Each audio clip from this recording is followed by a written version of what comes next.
Chapter 16, Yogi Spiritual Breathing. The yogis not only bring about desired mental qualities and properties by willpower coupled with rhythmic breathing, but they also develop spiritual faculties, or rather aid in their unfoldment. In the same way, the Oriental philosophies teach that man has many faculties which are at present in a dormant state, but which will become unfolded as the race progresses. They also teach that man, by the proper effort of the will, aided by favorable conditions, may aid in the unfoldment of these spiritual faculties, and develop them much sooner than in the ordinary process of evolution. In other words, one may even now develop spiritual powers of consciousness which will not become the common property of the race until after long ages of gradual development under the law of evolution. In all of the exercises directed toward this end, rhythmic breathing plays an important part. There is of course no mystic property in the breath itself which produces such wonderful results, but the rhythm produced by the yogi breath is such as to bring the whole system, including the brain, under perfect control, and in perfect harmony, and by this means, the most perfect condition is obtained for the unfoldment of these latent faculties. In this work we cannot go deeply into the philosophy of the East regarding spiritual development, because this subject would require volumes to cover it, and then again the subject is too abstruse to interest the average reader. There are also other reasons, well known to occultists, why this knowledge should not be spread broadcast at this time. Rest assured, dear student, that when the time comes for you to take the next step, the way will be opened out before you. When the Kila, student, is ready, the Guru, master, appears. In this chapter we will give you directions for the development of two phases of spiritual consciousness, that is, 1. The consciousness of the identity of the soul and, 2. The consciousness of the connection of the soul with the universal life. Both of the exercises given below are simple,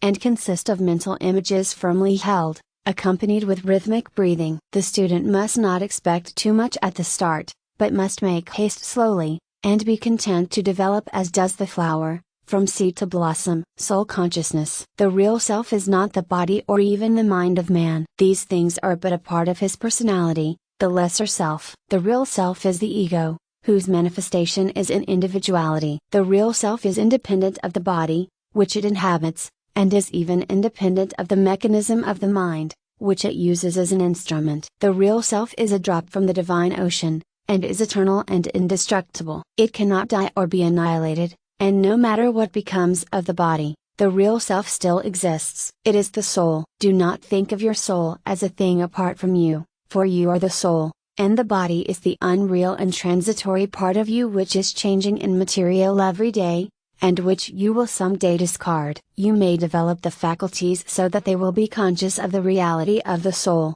and its independence of the body. The yogi plan for such development is by meditation upon the real self or soul, accompanied by rhythmic breathing. The following exercise is the simplest form. Exercise. Place your body in a relaxed, reclining position. Breathe rhythmically, and meditate upon the real self, thinking of yourself as an entity independent of the body, although inhabiting it and being able to leave it at will. Think of yourself, not as the body, but as a spirit, and of your body as but a shell, useful and comfortable, but not a part of the real you. Think of yourself as an independent being, using the body only as a convenience. While meditating, ignore the body entirely, and you will find that you will often become almost entirely unconscious of it, and will seem to be out of the body, to which you may return when you are through with the exercise. This is the gist of the yogi meditative breathing methods, and if persisted in will give one a wonderful sense of the reality of the soul,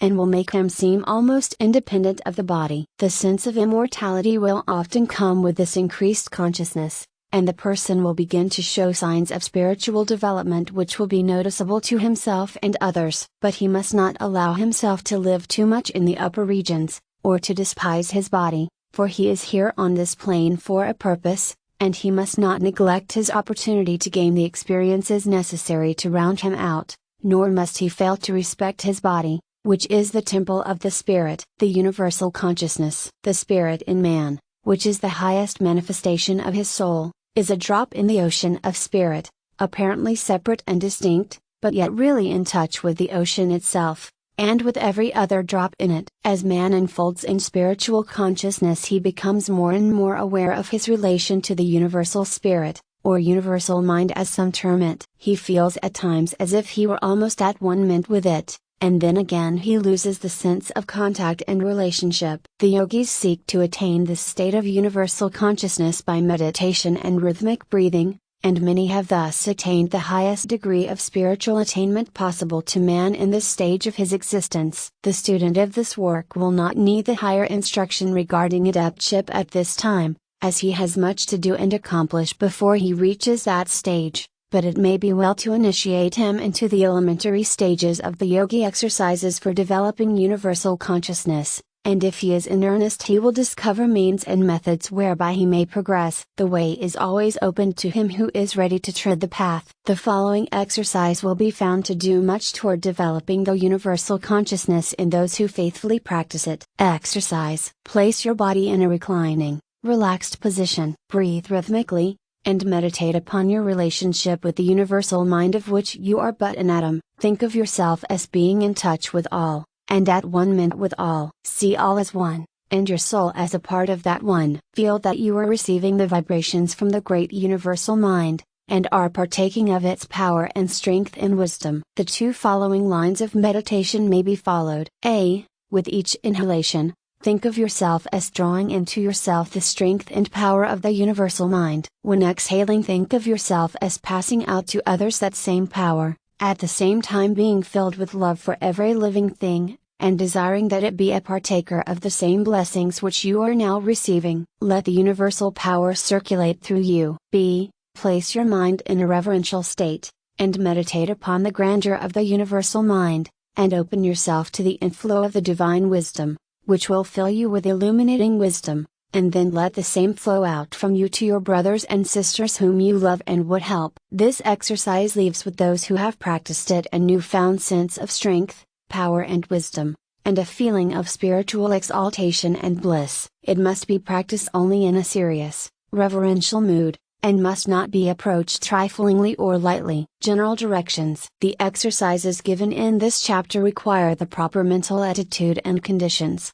and the trifler in person of a non-serious nature, or one without a sense of spirituality and reverence, had better pass them by, as no results will be obtained by such persons, and besides it is a willful trifling with things of a high order, which course never benefits those who pursue it. These exercises are for the few who can understand them, and the others will feel no attraction to try them. During meditation, let the mind dwell upon the ideas given in the exercise, until it becomes clear to the mind, and gradually manifest in real consciousness within you. The mind will gradually become passive and at rest, and the mental image will manifest clearly. Do not indulge in these exercises too often, and do not allow the blissful state produced to render you dissatisfied with the affairs of everyday life, as the latter are useful and necessary for you, and you must never shirk a lesson, however disagreeable to you it may be. Let the joy arising from the unfolding consciousness buoy you up and nerve you for the trials of life,